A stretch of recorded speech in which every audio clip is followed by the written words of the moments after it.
ഗവർണർമാർക്ക് വിലക്ക് അല്ലെങ്കിൽ സമയപരിധി നിശ്ചയിച്ച സുപ്രീം കോടതി വിധിയാണല്ലോ ഇപ്പോൾ വലിയ ചർച്ചാ വിഷയം. ഇപ്പോൾ സുപ്രീം കോടതിയിൽ രസകരമായൊരു സംഭവം ഇപ്പോൾ ഉണ്ടായിട്ടുണ്ട്. കേരളത്തിലെ ഗവർണർ നടപടിക്കെതിരെ കൊടുത്ത കേസിൽ കേന്ദ്രം പറഞ്ഞിരിക്കുന്നു സുപ്രീം കോടതി ഉത്തരവ് തമിഴ്നാടിന് മാത്രം ബാധകമാണ്, കേരളത്തിന് ബാധകമല്ല എന്ന് പറയുന്നു. ബാധകമാണ് അല്ലെങ്കിൽ ബാധകമാക്കണമെന്ന് കേരളം. പക്ഷേ സുപ്രീം കോടതി പറയുന്നു വേണമെങ്കിൽ സുപ്രീം കോടതിക്ക് ഒറ്റ വാക്കി പറയാവുന്നേ ഉള്ളൂ ഇത് കേരളത്തിനും ബാധകമാണ് എന്ന്. ബാധകമാണോ ഇല്ലയോ എന്നുള്ളത് മെയ് 6 പരിഗണിക്കാമെന്ന് പറയുന്നു. സുപ്രീം കോടതി ഒരു ചുവട് പിന്നോട്ട് വെക്കുന്നുണ്ടോ? ഇല്ല, ചുവട് പിന്നോട്ട് വയ്ക്കുന്നുണ്ടോയെന്നല്ല, നിയമപരമായിട്ട് നോക്കിയാൽ ഇപ്പോൾ സുനിലിൻ്റെ ഒരു കേസിൽ സുനിലിന് അനുകൂലമായിട്ടൊരു വിധി കിട്ടും. സിമിലർ കേസാണ് എൻ്റേത്. അപ്പോൾ എനിക്കും അത് വിധിയുടെ ആനുകൂല്യം കിട്ടും എന്ന് പറഞ്ഞ് വീട്ടിൽ പോയാൽ എങ്ങനെ കിട്ടില്ല. പക്ഷേ ഇതൊരു ഭരണഘടനാ പ്രശ്നമല്ലേ? ഗവർണർക്ക് ഇത് അധികാരം ഇല്ല എന്ന് പറഞ്ഞാൽ ഭരണഘടനാ പ്രശ്നം എന്തുമായിക്കോട്ടെ,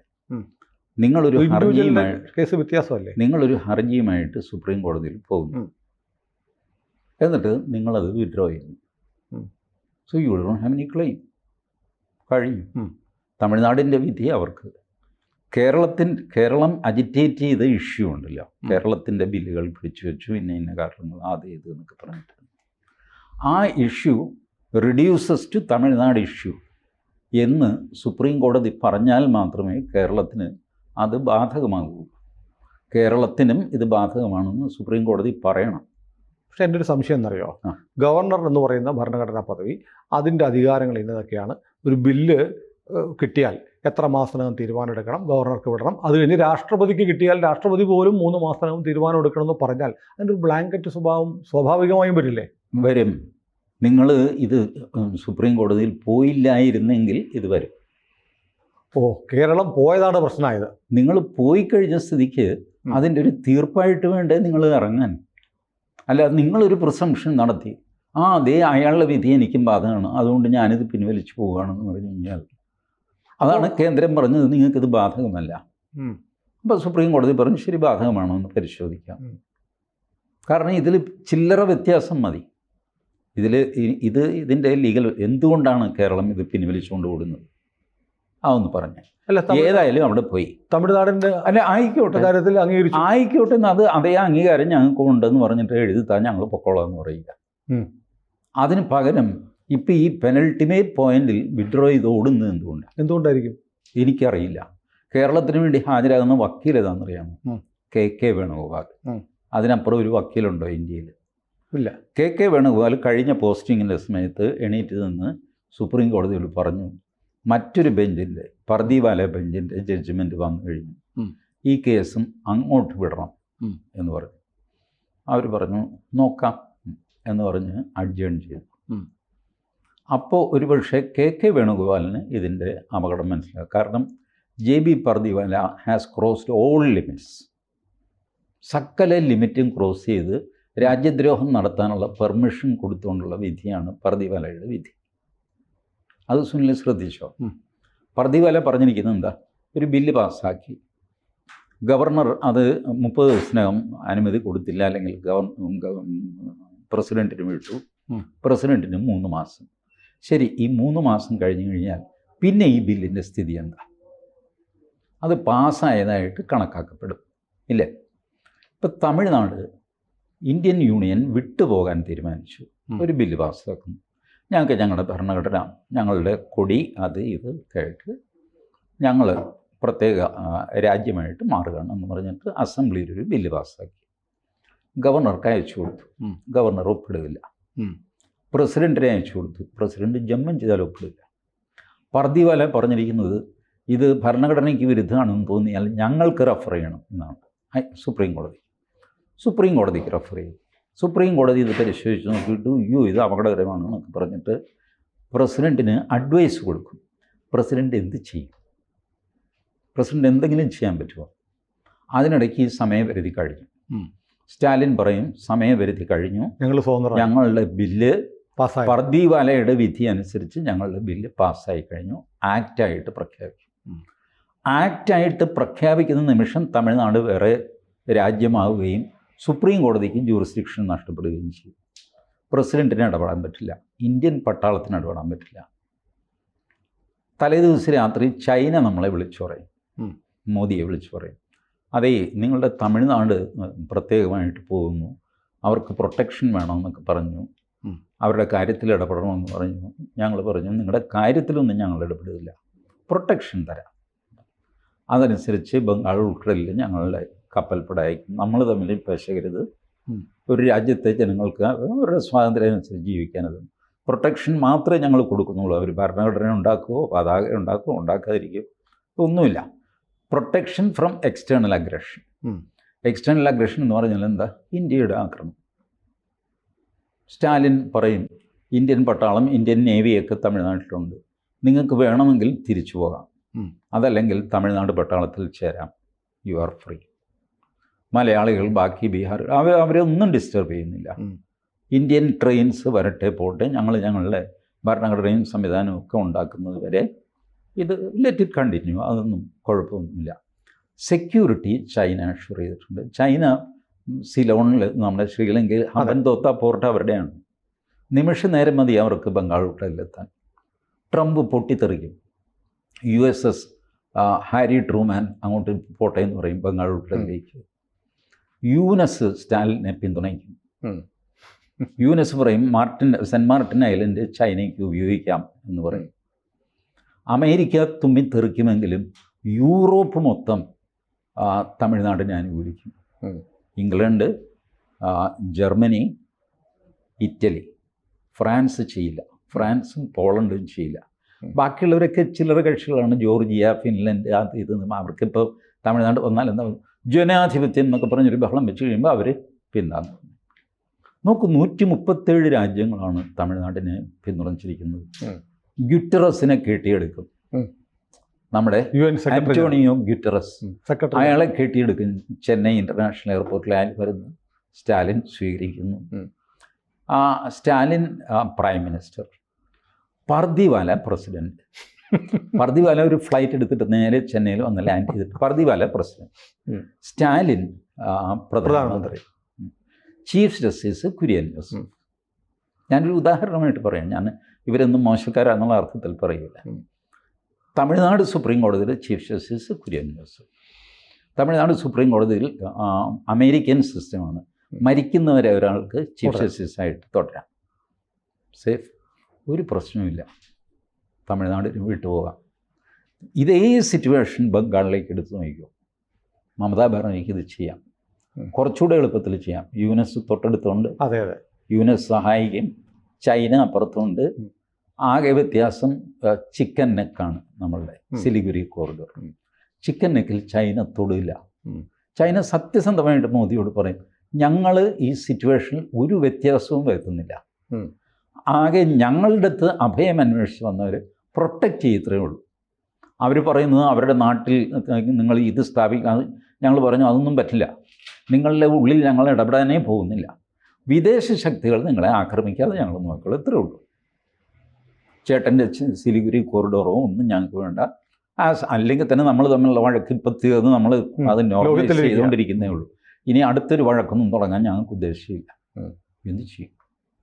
ഡീസൻറ്റ് നിപ്പാണ് ചൈനയുടെ. ഞങ്ങളോട് പ്രൊട്ടക്ഷൻ ചോദിച്ച് പ്രൊട്ടക്ഷൻ കൊടുത്തു. അതിനപ്പുറം പോകണമെന്ന് പറഞ്ഞു പറ്റില്ല എന്ന് പറഞ്ഞു. ഞങ്ങൾ അവിടുത്തെ ജനങ്ങളെ ചൂടാക്കാനോ ബഹളം വയ്ക്കുന്നതോ ഒന്നും ഞങ്ങൾ പോകുന്നില്ല.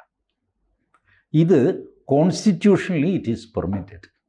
ഇതാണ് പർദിവാലയുടെ ജഡ്ജ്മെൻറ്റിൻ്റെ ഡേഞ്ചർ. പക്ഷെ ഇതൊരു ഹൈപ്പോത്തറ്റിക്കൽ അല്ലേ? ഇങ്ങനെയൊക്കെ സംഭവിക്കുമോ? ഇല്ല, നിങ്ങൾ സംഭവിക്കാതിരിക്കാൻ കാരണം പറഞ്ഞു. അല്ല, ഞാൻ പറയുന്നത് ഇങ്ങനെ പ്രമേയം പാസ്സാക്കുന്ന ആ നിമിഷം ഇന്ത്യൻ ആർമിക്ക് ഇടപെടാമല്ലോ, ഇന്ത്യക്ക് ഇടപെടാമല്ലോ, രാഷ്ട്രപതിക്ക് സർക്കാരിനെ പിരിച്ചുവിടാമല്ലോ. ഇല്ല, എന്താ ഒരു പ്രമേയത്തിൻ്റെ പുറത്ത് നിങ്ങൾക്ക് പിരിച്ചു? രാഷ്ട്രപതി ഒരു സർക്കാരിനെ ഇന്ത്യയിൽ നിന്ന് വിട്ടുപോകുന്നു എന്നൊരു പ്രമേയം പാസ്സാക്കി, ബില്ലാണ് പാസ്സാക്കി, ബില്ല് പാസ്സാക്കി, ബില്ല് അവതരിപ്പിക്കുന്നു. ഈ ബില്ലിനെ നിങ്ങൾക്ക് ലീഗലി ചലഞ്ച് ചെയ്യാൻ പറ്റില്ല, ആക്ടിനെ ചലഞ്ച് ചെയ്യാൻ പറ്റുള്ളൂ. ബില്ല് എങ്ങനെ ചലഞ്ച്? ബില്ല് പാസ്സാകുമ്പോഴത്തേക്ക് ആക്ട് ആവില്ല. ബില്ല് പാസ്സായാലും ആക്ട് ആവുന്നില്ല. ഗവർണർ ഒപ്പിടണം. ഗവർണർ ഒപ്പിടണം. ഈ ഗവർണർ ഒപ്പിടുന്ന അല്ലെങ്കിൽ ഡീംഡ് അസെൻറ്റ്, അതാണല്ലോ പർദിവാല ഉപയോഗിച്ച വാക്ക്. ഡീംഡ് അസെൻറ്റ് കിട്ടിക്കഴിഞ്ഞാൽ ആ നിമിഷം തമിഴ്നാട് വേറെ രാജ്യമായി. പിന്നെ നിങ്ങളുടെ പട്ടാളം ഇടപെട്ടാൽ ചൈന ഇടപെടും. അതിന് ഞാൻ പറയുന്നത് ശരിയാണ്, ഞാനത് കാണുന്നു. ലീഗലി കറക്റ്റാണ്, ലീഗലി കറക്റ്റാണ്. ബാക്കി ഇപ്പൊ ഈ നാടൻ ഇതെന്നോട് പറയരുത്. നമ്മുടെ പട്ടാളം എന്താ മാങ്ങ എറിയാൻ പോകുമ്പോ അവിടെ അണ്ണാമലയില്ലേ ചോദിക്കാനും പറയാനും RSS ഇല്ലേ, കാര്യമൊക്കെ ശരി. ഇതുപോലെയാണ് രാജ്യങ്ങൾ ഛിന്ന ഭിന്നമായി പോകുന്നത്. നമ്മുടെ കൺമുമ്പിൽ വെച്ചല്ലേ തിരഞ്ഞെടുക്കപ്പെട്ട ആളല്ലേ ഷെയ്ഖ് ഹസീന, ഇല്ലേ? ഭരണഘടനാപരമായ അധികാരം, പട്ടാളം, തേങ്ങാക്കൊലൊക്കെ ഉണ്ടായിരുന്നു. എന്ത് സംഭവിച്ചു? ശ്രീലങ്കയിൽ ജനക്കൂട്ടം ചുമ്മാ അരച്ചു കയറിയില്ലേ ഇയാളുടെ മഹിന്ദ രാജപക്ഷയുടെ കൊട്ടാരത്തിൽ? അങ്ങനെ ഓടിക്കളഞ്ഞു. ശ്രീലങ്കയുടെ നേവി കടത്തിക്കൊണ്ടുപോയി അങ്ങോട്ടോ. പിന്നെ അതിലും വലുതാണ് തമിഴ്നാട്ടിലൊരു കൂതിത്ത എന്ന് പറയും ഫ്രഞ്ച് ഭാഷയിൽ. അട്ടിമറി. ഈ അട്ടിമറി ഭരണഘടനാപരമായിട്ട് നടത്താമെന്ന് അതിനുള്ള അനുവാദമാണ് പർദിവാല കൊടുത്തിരിക്കുന്നത്. ഞാൻ പറയുന്നത് സിവിൽ അൺട്രസ്റ്റ്, മറ്റു കാര്യങ്ങൾ, ബഹളം, ബോംബ്, അതിര് കവിഞ്ഞ ഒരു ആശങ്കയല്ലേ? അല്ല, ഏത് അതിര് കവിഞ്ഞു? ഞാൻ ഈ പറഞ്ഞതിൽ ഏതാണ് അതിര് കവിഞ്ഞിരിക്കുന്നത്? ഇതെല്ലാം പർദിവാലയുടെ ജഡ്ജ്മെൻറ്റിൽ ഉള്ള കാര്യങ്ങളാണ് ഞാൻ പറഞ്ഞിരിക്കുന്നത്. ഞാനില്ലാത്തതൊന്നും പറഞ്ഞിട്ടില്ല. വാസ്തവത്തിൽ കുറച്ച് കുറവേ പറഞ്ഞിട്ടുള്ളൂ. പർദിവാല പറഞ്ഞിരിക്കുന്നത് എന്താണെന്നറിയാമോ?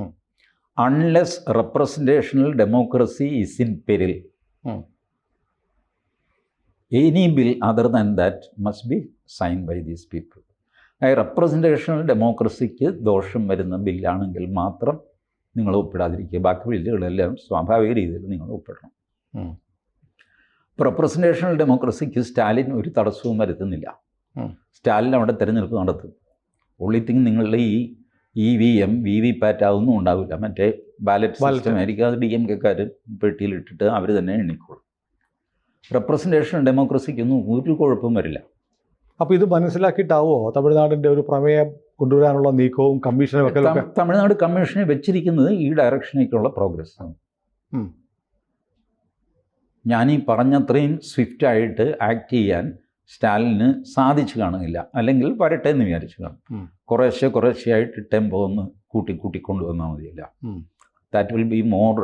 ഇത് ലോകരാജ്യങ്ങളിലേക്ക് റിയാക്ഷൻ ഇതൊക്കെ നോക്കിയിട്ട് മെല്ലെ അല്ല, അങ്ങനെ ഒരു മൂവ് ഉണ്ടാകുമ്പോൾ സുപ്രീം കോടതിയുടെ വേറൊരു ബെഞ്ചിന് അല്ലെങ്കിൽ ഭരണഘടനാ ബെഞ്ചിന് പഴയ വിധി അങ്ങോട്ട് അസാധുവാക്കിയാലോ? ഇതാണ് കേരളത്തിൻ്റെ ആശങ്ക. ഇതുകൊണ്ടാണ് കേരളം അറിഞ്ഞ് പിൻവലിക്കട്ടെ ചേട്ടാ, അവിടെ നിൽക്കി പിൻവലിക്കാൻ വരട്ടെ. കാര്യം ഈ പർദിവാലയുടെ ജഡ്ജ്മെൻറ്റ് ഡേഞ്ചർ എല്ലാവർക്കും അറിയാം, ഇൻക്ലൂഡിങ് സഞ്ജീവ് ഖന്ന.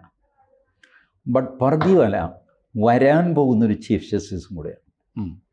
വരാൻ പോകുന്ന ചീഫ് ജസ്റ്റിസിൻ്റെ വിധി തെറ്റാണ് എന്ന് പറഞ്ഞാൽ, ഇപ്പോൾ സഞ്ജീവ് ഖന്നയ്ക്ക് ചെയ്യാവുന്നൊരു കാര്യമുണ്ട്. ഞാൻ കഴിഞ്ഞ ഒരാഴ്ചയായിട്ട് നിലവിളിക്കുന്നതാണ്. സഞ്ജീവ് ഖന്ന ഈ പർദിവാലയുടെ വിധി സ്യുവോമോട്ടോ വിളിച്ചു വരുത്തിയിട്ട് കോൺസ്റ്റിറ്റ്യൂഷണൽ ബെഞ്ച് വെച്ച് സ്റ്റേ ചെയ്യുക. സ്റ്റേ ചെയ്തിട്ട് go into the merits. Lot of ഇത്രയും കൺഫ്യൂഷൻസ് ഇതൊക്കെ എത്ര റിട്ടയർഡ് ജഡ്ജിമാർ, ഉപരാഷ്ട്രപതി, ഇവരെ MP-മാരെയൊക്കെ എന്തുമായിക്കോട്ടെ, they are unhappy with your judgement. They have legal points, they have emotional points, they have political points, but there is big ഹലാഗുല്ല about your judgement. So I'm staying it, will go into the merits with a larger bench എന്ന് സഞ്ജീവ് ഖന്നയ്ക്ക് പറയാതിരിക്കാൻ ഒരേ ഒരു കാരണമായിട്ട് ഞാൻ കാണുന്നത് ഭാവി ചീഫാണ് പർദിവാല. ഇപ്പോൾ സഞ്ജീവ് ഖന്ന റിട്ടയർ ചെയ്ത് എവിടെയെങ്കിലും ഇരിക്കുമ്പോൾ ഈ പർദിവാല ഉപദ്രവിച്ച എന്ത് ചെയ്യും? പർദിവാല അതിന് മടിക്കാത്ത ആളാണ്. പർദിവാലയ്ക്ക് തട്ട് കിട്ടിയത് എവിടെയാണെന്നറിയാമോ? ഇങ്ങനെ ഗുജറാത്ത് ഹൈക്കോടതിയിൽ ഒരു കക്ഷി പറഞ്ഞു, റിസർവേഷനും കറപ്ഷനും ഈ രണ്ട് സാധനങ്ങളാണ് ഇന്ത്യയുടെ പുരോഗതിക്ക് തടസ്സം. ഇത് സംഭവം എപ്പോഴാണെന്നറിയാമോ? പതിദാർ ആന്തോളൻ, ഒരു ഹാർദിക് പട്ടേൽ എന്ന് പറഞ്ഞൊരു ചെറുക്കൻ, ഒരു കേജ്രിവാൾ അവിടെ കിടന്ന് ഞെളിഞ്ഞ ഓർമ്മയുണ്ട്, 2015. അവൻ്റെ കളി നടക്കുമ്പോഴാണ് അതിൻ്റെ ഹർജി ഹൈക്കോടതിയിൽ വരികയും പർദിവാല കയറി ഈ കമൻ്റ് അടിക്കുകയും. ഇപ്പോൾ റിസർവേഷനാണ് ഇതിന് രാജ്യത്തിൻ്റെ പുരോഗതിക്ക് തടസ്സം. കറപ്ഷൻ ആൾക്കാർ വിട്ടു, റിസർവേഷൻ കയറി പിടിച്ചു, വൻ ബഹളമായി. സകല SC ST അവർ റിസർവ് കാറ്റഗറി മുഴുവൻ അങ്ങോട്ട് ഇറങ്ങി. 65 MP-മാർ അന്ന് വൈസ് പ്രസിഡൻ്റ് ആയിരുന്ന ഹമീദ് അലി അൻസാരിക്ക് ഇംപീച്ച്മെൻറ്റിന് എഴുതി കൊടുത്തു. Impeachment 2015. Public memory is very short. ഇതിലും വലിയ കലാപമൊക്കെ നടന്നിട്ടുണ്ട് ഇന്ത്യയിൽ. ഇംപീച്ച്മെൻറ്റിന് ഇവർ എഴുതി കൊടുത്തു കഴിഞ്ഞപ്പോൾ പർദിവാല എന്ത് ചെയ്തു? പർദിവാലയുടെ വെർബൽ ഇതാണ്, കമൻ്റാണ്. ഇയാളെപ്പോഴും നേടാറുള്ളത് ഇവന്മാരെല്ലാം സുപ്രീം കോടതി ജഡ്ജിമാരും മുഴുവൻ അവിടെ ഇരുന്ന് വാചകം കൊണ്ട് അടിക്കുന്നതാണ്. അതർവൈസ് ഗ്രൗണ്ട് ലെവലിൽ നോക്ക്, 370 ആർട്ടിക്കിൾ 370 അവർ ശരിവെച്ചില്ലേ. പെഗാസസ് മോദിക്ക് ദോഷമൊന്നും വന്നില്ല. നമ്മുടെ റഫേൽ സർക്കാരിന് അനുകൂലമായ വിധിയല്ലേ. മുത്തലാഖ് പിന്നെ സർക്കാരിനെ സഹായിക്കാൻ സർക്കാർ നിയമം പാസ്സാക്കുന്നില്ല, അപ്പോൾ പിന്നെ ഇവർ കയറിയിട്ട് അങ്ങ് ചെയ്യാൻ പറഞ്ഞു. ഗ്രൗണ്ട് ലെവലിൽ വലിയ എംബറാസ്മെൻ്റ് ഒന്നും മോദിക്ക് വന്നിട്ടില്ല, എക്സെപ്റ്റ് മറ്റെന്താ ഇലക്ട്രൽ ബോണ്ട്. അത് വാസ്തവത്തിൽ ഉള്ളിലെല്ലാവർക്കും സന്തോഷമാകുകയാണ് ചെയ്തത് രാഷ്ട്രീയ പാർട്ടികൾ. ബട്ട് ഈ ബെഞ്ചിലിരുന്നുകൊണ്ടുള്ള അടിയുണ്ടല്ലോ, ഇതാണ് ഇവർക്ക് ദോഷം. ഇതടിയല്ല, എഴുതി വെച്ചിരിക്കുക. ഇത് എഴുതി വെച്ചു. മറ്റത് പറഞ്ഞതാണ് ആകാശത്തിൽ പോയി, അത് റിസർവേഷൻ്റെ കാര്യം. ബട്ട് ആകാശത്ത് നിന്ന് വിളിച്ചു വരുത്തിയിട്ട് പുള്ളി എക്സ്പെൻഡ് ചെയ്തു. പർദിവാല എക്സ്പെൻഡ് ചെയ്യേണ്ടി വന്നു, കാരണം ഇവിടെ ഇംപീച്ച്മെൻറ്റ് പ്രമേയം മൂവ് ചെയ്തിരിക്കും. ഇങ്ങനെയൊക്കെ ചെയ്ത് കളിച്ച ആളാണ് പർദിവാല. ചില്ലറക്കാരൊന്നും. പർദിവാല ചീഫാകും. പർദിവാല ഇപ്പോഴത്തെ ഇതിൽ ചീഫാകും. ഇപ്പം BR ഗവായി വരുന്നു. BR ഗവായിയുടെയും മനസ്സ് ഇന്നലെ പുള്ളി ഈ കമൻറ്റ് വഴി തുറന്നില്ല. വിഷ്ണു ശങ്കർ ജെയിനോട് പുള്ളി പറഞ്ഞു, നിങ്ങളുടെ പേരിൽ വിഷ്ണുവും ശിവനും ഉണ്ടല്ലോ, മൂന്നാം കണ്ണം തുറന്നാൽ പോരെ, പ്രശ്നം സോൾവ് ആകുമല്ലോ. അത് വിഷ്ണുവിനെയും ശിവനെയും അപമാനിക്കലാണ് മൂന്നാം കണ്ണ് തുറക്കൽ എന്ന് പറയുന്ന പ്രക്രിയയെ അപമാനിക്കലാണ്. ബട്ട് അത് പുള്ളി ഉള്ളിൽ ഉദ്ദേശിച്ച് കാണില്ല.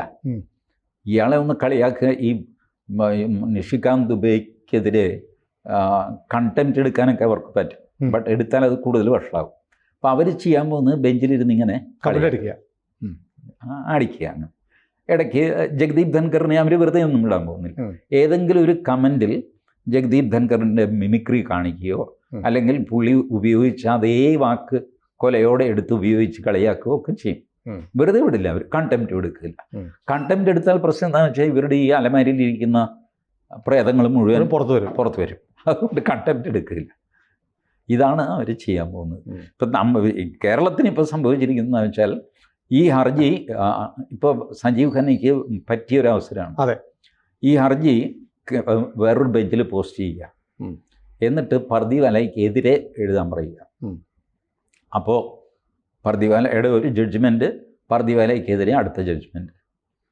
സുപ്രീം കോടതിയിൽ നിന്ന് 2 വിരുദ്ധ ജഡ്ജ്മെൻറ്റ് വന്നതിനാൽ കോൺസ്റ്റിറ്റ്യൂഷണൽ ബെഞ്ചിന് വിടാൻ, 2 ജഡ്ജ്മെൻറ്റും മരവിപ്പിച്ചുകൊണ്ട് കോൺസ്റ്റിറ്റ്യൂഷണൽ ബെഞ്ചിന് വിടാൻ തീരുമാനിച്ചു. അപ്പോഴത്തേക്ക് സഞ്ജീവ് ഖന്നയുടെ പീരീഡ് കഴിഞ്ഞു. 1 മാസമേ ഉള്ളൂ, ഇനി 1 മാസം കഷ്ടിച്ചേ ഉള്ളൂ. അത് കഴിഞ്ഞ് ഗവായി വരികയാണ്. ഈ കുരിശ് ഗവായിയുടെ തലയിലിരിക്കട്ടെ എന്ന് പറഞ്ഞിട്ട് അയാൾ ഇറങ്ങി. ഇതിൽ നമുക്ക് പറ്റുന്നത് എന്താണെന്ന് വെച്ച് കഴിഞ്ഞാൽ, തമിഴ്നാട് അവരുടെ കാര്യം നേടി, ഡീംഡ് അസെന്റ് എന്ന് പറഞ്ഞിട്ട് അവരുടെ കാര്യം നേടി. നമ്മളിത് സ്റ്റേയിലും കിടക്കണം. അതെ, ഇതുകൊണ്ടാണ് നമ്മളിത് KK വേണുപോലെ ഊരിക്കൊണ്ട് ഓടിക്കോടാം. ചേട്ടാ അവൻ സമ്മതിക്കില്ല. സമ്മതിക്കില്ലെങ്കിൽ അത് ആപ്പാ പണിയാ, പുള്ളിക്ക് ഇത് കൂടുതൽ ചെയ്യാൻ പറ്റും. അപ്പോൾ മെയ് 6 അറിയാം. ഞാനൊരു സംശയം ചോദിക്കട്ടെ, ഈ പർദിവാല ചീഫാവെന്ന് പറഞ്ഞല്ലോ. ഇന്ദിരാഗാന്ധിയുടെ ഒക്കെ കാലത്ത് ഖന്നയെ ചീഫ് ജസ്റ്റിസ് ആക്കാവുന്നത് ഇന്ദിരാഗാന്ധി ഒഴിവാക്കിയിട്ടുണ്ട്. സഞ്ജീവ് ഖന്നയുടെ അമ്മാവനാണ് അല്ലേ? സഞ്ജീവ് ഖന്നയുടെ അമ്മാവൻ. അതുപോലെ ഇപ്പോഴത്തെ മോദി സർക്കാരിന് ചെയ്യാതിരിക്കാൻ പറ്റുമോ ഒരാളെ? ഇല്ല, unless there is serious allegations ഒക്കെ വരാതെ. ഇപ്പം മാത്രമല്ല, ഇപ്പോൾ ഈ അപ്പോയിൻമെൻറ്റ് ഇരിക്കുന്ന ചീഫ് ജസ്റ്റിസാണ് നെക്സ്റ്റ് ചീഫ് ജസ്റ്റിസിൻ്റെ പേര് ശുപാർശ ചെയ്യുന്നത്. അപ്പോൾ അതിൽ സർക്കാരിന് വെറുതെ അത് ചവിട്ടിപ്പിടിക്കാൻ ഒരു സീൻ ഉണ്ടാക്കാം എന്നുള്ളതല്ലാതെ അതൊരു നല്ല കാര്യമായിരിക്കും. നല്ല കാര്യമായിരിക്കില്ല. പക്ഷേ സർക്കാർ വേണ്ടെന്ന് വെച്ചാൽ ഇപ്പോഴും സർക്കാരിന് ചില കാര്യങ്ങളൊക്കെ ചെയ്യാൻ പറ്റും, വെച്ച് താമസിക്കാൻ പറ്റും. വേണ്ടെന്ന് പറയാൻ പറ്റില്ല. വെച്ച് താമസിപ്പിച്ച് കഴിയുമ്പോൾ ഇയാളുടെ പീരീഡ് തീരും, റിട്ടയർ ആയി പോകും. അതാ പറഞ്ഞേ, അങ്ങനെ ചെയ്യാമല്ലോ. അങ്ങനെ ചെയ്യാം, പക്ഷെ അങ്ങനെ ചെയ്യില്ല മോദി സർക്കാർ. ഇതെല്ലാം കഴിഞ്ഞ് നോക്ക്, മോദി സർക്കാരിൻ്റെ ഒരു തറവാടിത്തം എന്ന് പറയുമ്പോൾ എല്ലാവരും JP നഡ്ഡയെ ചീത്ത പറഞ്ഞു. JP നഡ്ഡ ഇങ്ങേര് പറഞ്ഞത് ശരിയല്ല, നമ്മൾ BJP നിയമം അനുസരിക്കുന്ന ആൾക്കാരാണ്, സുപ്രീം കോടതിയെ വളരെ ആദരവോടെ കാണുന്നത്. അങ്ങനെ വേണ്ടേ പറയാം. ആ ഒരു തറവാടിത്തം മോദിയും BJPയും അവരുടെ ടോപ്പ് ലെവലിൽ കളഞ്ഞു വിളിച്ചിട്ടില്ല. പക്ഷെ അതുകൊണ്ട് ഈ രാജ്യത്തിനാണ് രാജ്യത്തിന് പരിക്കൊന്നും പറ്റും. നിങ്ങൾ സുപ്രീം കോടതിയെ നിശിതമായിട്ട് വിമർശിച്ച് ഒരു സ്ഥലത്ത് പ്രസംഗിച്ചു എന്ന് വെച്ചോ, രാജ്യത്തിന് എന്ത് പ്രയോജനം ഉണ്ടാകുന്നത്? അവരുടെ ജഡ്ജ്മെൻ്റ് അപ്പോഴും നിൽക്കുകയല്ലേ. ജഡ്ജിയെ കുറേ തെറി പറഞ്ഞു, തുണിയും പൊക്കി കാണിച്ചു, അതുകൊണ്ട് വിധിയില്ലാതാകുന്നില്ലല്ലോ. കയ്യടി കിട്ടും ആൾക്കാരുടെ. നിഷികാന്ത് ദുബൈക്ക് ഭയങ്കര സപ്പോർട്ടാണ്. ബട്ട് അതുകൊണ്ട് സംഭവിക്കുന്നത് എന്താ? ജുഡീഷ്യറിയുമായിട്ട് നമ്മൾ ഒരു പെർപ്പച്വൽ ക്ലാഷിലേക്ക് പോകും. അതുകൊണ്ടാണ് ഞാൻ ഈ ഗ്രൗണ്ട് ലെവലിലെ കാര്യം പറഞ്ഞത്. See the judgements. ഗവൺമെൻറ്റിനെതിരായ ജഡ്ജ്മെൻറ്റ്സ് ഏതാ ഉള്ളത്, including Waqf amendment. Government submit ചെയ്ത കാര്യം എഗ്രി ചെയ്തതല്ലാതെ അവരായിട്ട് ഇന്ന വകുപ്പ് സ്റ്റേ ചെയ്തെന്ന് അവർ പറഞ്ഞിട്ടില്ല. ഗവൺമെൻറ്റും ബുദ്ധിപരമായിട്ട് കളിക്കുന്നുണ്ട് അതിൽ.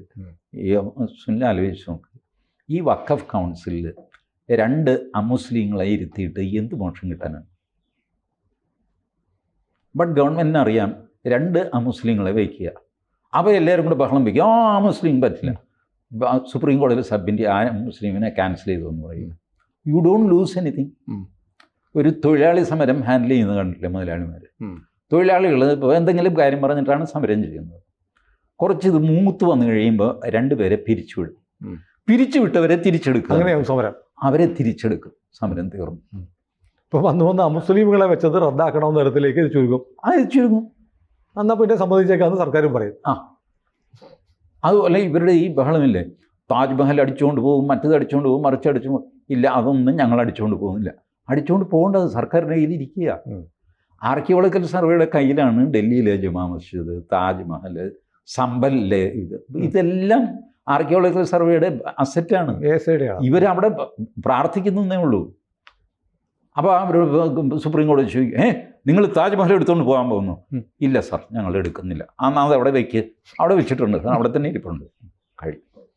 ഇല്ലാത്തൊരു ഇഷ്യൂ ഉണ്ടെന്ന് വരുത്തിയിട്ട് അത് വിട്ടുകൊടുക്കുക. സോ ദാറ്റ് അതർ പീപ്പിൾ കണ്ടോ, താജ്മഹൽ എടുത്തുകൊണ്ട് പോകാൻ പോയി, ഞാൻ സമ്മതിച്ചില്ല. ഈ പരിപാടി അറിയാൻ കാര്യം ഞാനിപ്പോഴും വിശ്വസിക്കുന്നത് ഈ വഖഫ് കൗൺസിലിൽ 2 നോൺ മുസ്ലിങ്ങളെ വെച്ചിരിക്കുന്നത് നെഗോസിയേഷന് വേണ്ടി മാത്രമാണ്. സർക്കാർ മുട്ടുമടക്കി ഒരു ഹെഡ്ലൈൻ മുട്ടോ നടുവോ എന്തെങ്കിലും മടക്കി നമ്മുടെ കാര്യം നടന്നല്ലോ. സീരിയസ് ആയിട്ടുള്ള ഭേദഗതികളൊന്നും തന്നെ ഇവർ അഡ്രസ്സ് ചെയ്തിട്ടില്ല. ഇമോഷണൽ ബഹളമായിരുന്നു സുപ്രീം കോടതിയിൽ. ഞാൻ എൻ്റെ സുഹൃത്തിനോട് പറഞ്ഞു, നേരിട്ട് എനിക്കൊരു റിപ്പോർട്ട് തരണം സുപ്രീം കോടതി. ഇയാൾ കുറേ നേരം കഴിഞ്ഞിട്ട് എന്നെ വിളിച്ചിട്ട് പറഞ്ഞു, അങ്ങോട്ട് അടുക്കാൻ നിർത്തിയില്ല മോഹൻദാസ്. എല്ലാ തൊപ്പിക്കാരും അതിനകത്ത് ഇടിച്ച് കയറിയിട്ട് അവരുടെ മുഖഭാവം കണ്ടാലുണ്ടല്ല, അവരുടെ പ്രാണൻ എന്തോ പോകാൻ പോകുന്നു. ഈ ജഡ്ജി ഒരു സ്റ്റേ തന്നു കഴിഞ്ഞാലേ ഞങ്ങളുടെ പ്രാണൻ നിലനിൽക്കുകയുള്ളൂ എന്നുള്ള ഭാവത്തിൽ വലിയ തൊപ്പിക്കാർ നിൽക്കുന്നു. അതും കഴിഞ്ഞ് അവിടെ ഇവർ തമ്മിൽ സംസാരിക്കുന്നത് എന്താണെന്ന് കേൾക്കാൻ പറ്റുന്നില്ല. അതുകൊണ്ട് ഞാൻ പുറത്തിറങ്ങി. വിശ്വാസ റിപ്പോർട്ട്. പിന്നെ ഞാൻ ഈ പറഞ്ഞ പോലെ വെബിൽ നോക്കി ഡീറ്റെയിൽസ് മനസ്സിലാക്കി. ഒരു ഫസ്റ്റ് ഹാൻഡ് ഇൻഫർമേഷൻ കിട്ടാമെന്ന് വിചാരിച്ചിട്ട് ഒരാളെ ഏർപ്പാടാക്കിയത്. അടുക്കാൻ പറ്റുന്നില്ല. ആ രീതിയിൽ ഇവരെ സർചാർജ് ചെയ്ത് നിർത്തിയിരിക്കുകയാണ്. അങ്ങനെ നിർത്തിയിരിക്കുന്ന ആൾക്കാരോട് ആ വഖഫ് കൗൺസിലിലെ 2 അമുസ്ലിങ്ങളെ എടുത്ത് കളയരുതോ? ഗവൺമെൻറ്റിന് എന്താ ഇത്ര വാശി? തുഷാർ മേത്ത പറയും, if the court insist so we will reconsider that. Government മുട്ടുമടക്കി. അപ്പോൾ ഇവർക്ക് പ്രാണം തിരിച്ചു കിട്ടിയ ആശ്വാസം പോയി.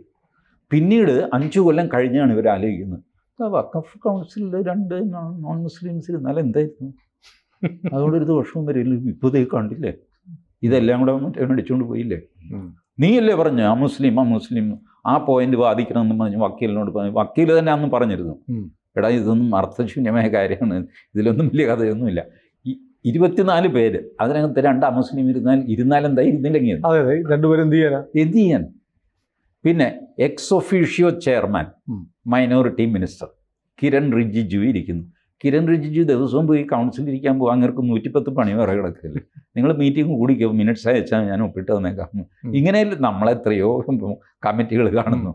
1-2 പേര് കൂടും, ബാക്കിയുള്ളവർ ഒപ്പിട്ട് കൊടുക്കും. തോമാച്ചനങ്ങ് എഴുതിക്കോ, ഞാൻ ഒപ്പിട്ട് തന്നേക്കാം. ഇതാണ് കമ്മിറ്റി. ഇതൊക്കെ നോൺ ഇഷ്യൂസാണ്. ബട്ട് മുസ്ലിങ്ങൾ അതെല്ലാം കൂടെ ഊതി ഒപ്പിച്ച് വലിയ ഇഷ്യൂ ആക്കിയിട്ട് അവർ ജയിച്ചു എന്ന് പറഞ്ഞ് വരുത്തുന്നു. ഏതായാലും നമ്മുടെ ഗവർണർ കേസിൽ കേരളത്തിന് കിട്ടാൻ പോകുന്നത് എന്താണെന്നും മെയ് 6-ന് അറിയാം. ഗവർണർ കേസിൽ കേരളം ആപ്പൂരിയ കുരങ്ങൻ്റെ സ്റ്റേജിലാണ് ഇപ്പോൾ. 6-ാം തീയതി അതിൻ്റെ റിസൾട്ട് അറിയാം. ആപ്പ് 2ാമത് അടിച്ച് കയറ്റി അതിൽ നിന്ന് ഊരി എടുക്കണമെങ്കിൽ സുപ്രീം കോടതി വിചാരിക്കണം. പെട്ടു. കൂടുതൽ വാർത്തകളും വിശേഷങ്ങളും നിങ്ങളിലേക്ക് എത്താൻ ABC മലയാളം സബ്സ്ക്രൈബ് ചെയ്യുക, ബെൽബട്ടനും അമർത്തുക.